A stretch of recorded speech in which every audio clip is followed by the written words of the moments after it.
এবারের বিপিএলে কোন দল হবে সেরা এবং কোন দলের সাথে হাড্ডাহাড্ডি ফাইট হতে পারে এবং ফাইনাল ম্যাচটি হতে পারে? আমি মনে করি এবার রংপুর রাইডার্স ফাইনালে যাবে এবং এদিক থেকে সিলেট না হলে চট্টগ্রাম যাবে আমার একটা ধারণা। যাই হোক, তাদের মধ্যে হয়তো আমরা এরকম ফাইট দেখতে পাবো। আমরা সেই প্রত্যাশা করি, দেখা যাক। এখন সবকিছুই তাদের পারফরমেন্স এবং খেলার উপর নির্ভর করবে। তারপরেও আমরা বিভিন্ন জন বিভিন্নভাবে অ্যানালাইসিস চাইবো ফাইনাল ম্যাচটা যেন একটি শক্তিশালী প্রতিপক্ষের সাথে আরেকটি শক্তিশালী প্রতিপক্ষর খেলাটা হয়, যাতে ফাইনাল ম্যাচটা একদম ফাইনাল ম্যাচের মতোই হতে পারে এবং যাতে একটি জমজমাট এবং দুর্দান্ত ফাইটিং রোল হয়।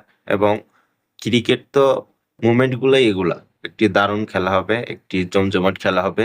এটা থেকেই দর্শকেরা অনেক আনন্দ পাবে। ধন্যবাদ। আপনারা কি মনে করেন? আমি এটাই মনে করি।